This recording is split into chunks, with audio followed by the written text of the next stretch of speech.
You know, we're always told to fight our battles, right? But what if I told you there's an ancient story that teaches us the exact opposite? That sometimes the best way to win is to do absolutely nothing. Today we're going to dive into the parable of the eagle and the crow.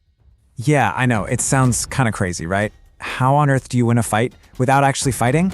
But that's the big question we're tackling. And trust me, the answer is way more strategic than you'd ever guess. All right, so to really get this, we've got to start with the story itself. So let's kick off with part 1, an unlikely battle. So our story has two main players. First up, you've got the eagle. I mean, this is the king of the sky, a total symbol of power, of focus. And then you have the crow. He's small, kind of scrappy, but man is he persistent. In fact, believe it or not, the crow is the only bird that actually has the guts to go after an eagle. So the crow's game plan isn't about a big, powerful fight. Oh no. It's all about being a massive pain. It just lands on the eagle's back, that one spot the eagle can't reach, and just starts pecking away. It's this constant, nagging little problem that's designed to do one thing, just wear the eagle down and shatter its focus. Okay, so you've got this majestic, powerful eagle being hassled by this little pest. How's it going to react? Well, that brings us to part 2, and this is where it gets really interesting. The eagle's counterintuitive move. Seriously, what would you do? What would you expect to happen? You'd think there'd be this epic mid-air dogfight, right? The eagle has all the power, all the strength. So, what's its move? It does nothing. Absolutely nothing. The eagle doesn't retaliate. It doesn't waste a single ounce of energy trying to shake that crow off. It's the complete opposite of what you'd expect. And that, right there, is where the brilliance of this strategy lies. Now this is so key. The eagle isn't being passive, it's being strategic. First, it's like, nope, not getting dragged into this pointless drama. Second, it's saving all its strength for the important stuff. And its only move, it just starts to fly higher. See, it's not just playing the game differently, it's changing the whole dang playing field. And this simple move, this is where everything changes. Which brings us to the climax of the story in part 3, the power of altitude. Okay, this is a really important point. The eagle isn't just ignoring the problem. No, it's actively changing the very environment where the problem exists.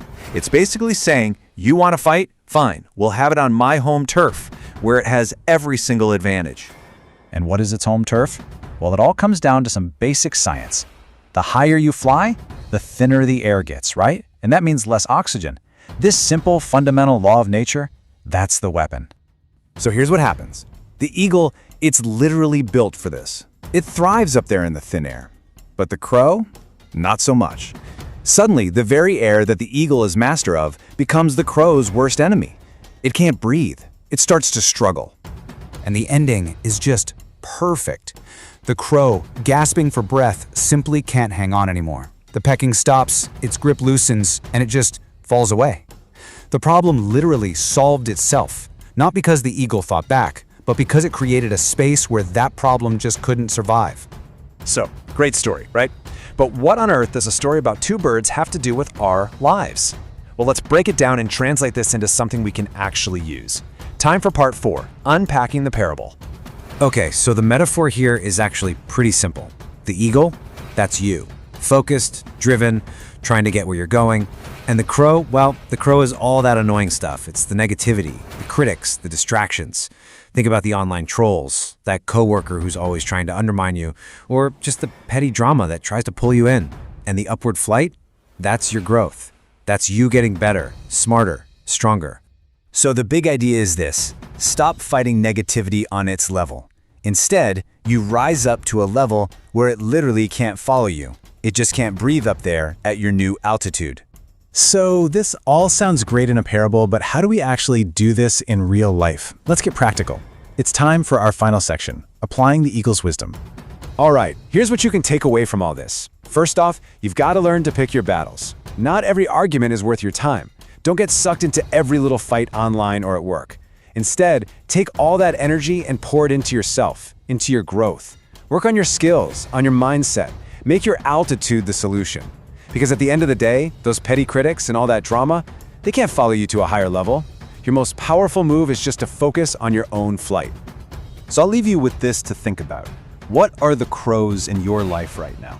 What are the little things pecking away at you, trying to drain your energy? And more importantly, which of those fights could you win? Not by fighting harder, but just by deciding to fly a little bit higher.